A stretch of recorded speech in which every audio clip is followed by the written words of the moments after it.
Avaraluonto esittää.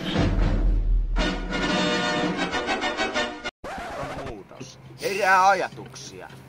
Ilmaston saastuminen, veden saastuminen, ilmaston lämpeneminen, jäätiköiden sulaminen. Ilmastonmuutoksen suurimpana syynä pidetään ihmistä. Ilmastonmuutos on tällä hetkellä kovin puhuttu asia. Ympäri maailmaa pohditaan sitä, kuinka se saataisiin kuriin. Tänään olemme täällä Janakkalassa, Tervakoskella, kuvaamassa ilmastonmuutoksen etenemistä. Seuraavaksi asiasta kertoo asiantuntijamme Jose Manuel Rusakko. Olemme täällä Tervakosken äärellä tutkimassa, kuinka paljon tämä paperitehdas tuo ongelmia tälle kylälle. Nyt olemme täällä Tervajoen äärellä, toisaalta nimeltä Paskajoen äärellä. Tämä on aivan törkyinen ja likainen ja haisee muuten aivan kamalalle. Tässä näin on hiekkaa ja likasta vettä. Tässä näin sitten on silta ja sen alla on vettä.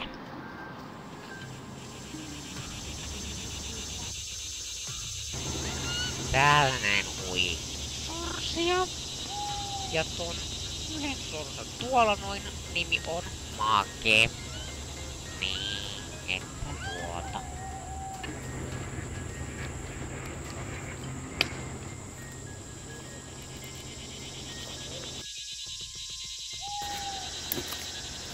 Olemme nyt täällä Tervakoski Oyn vedenpuhdistamolla.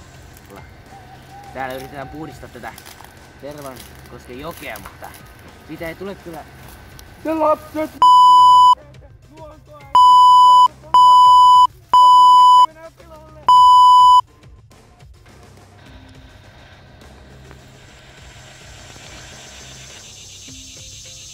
Tässä näin nyt sitten on tätä saastunutta vettä, jota tulee tänne. Tätä putkea pitkin tuolta mysteerisestä paikalta. Voisin ottaa kokeeksi maistaa sitä, kuinka törkyistä se on. Tuoksuu vahvalle.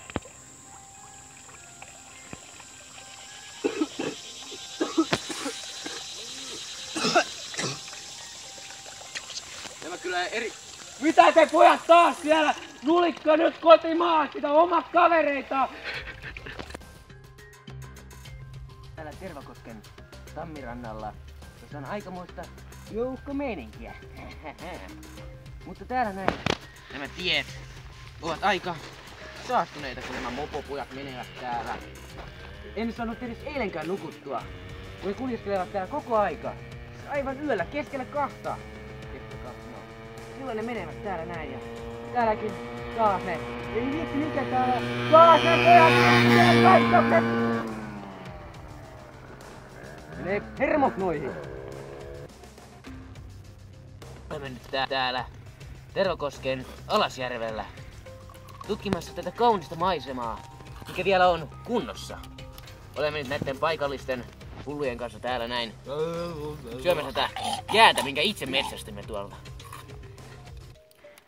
Tämä on muuten erittäin maukasta verrattuna siihen toisen järven tuotokseen. No niin, kyllä joki.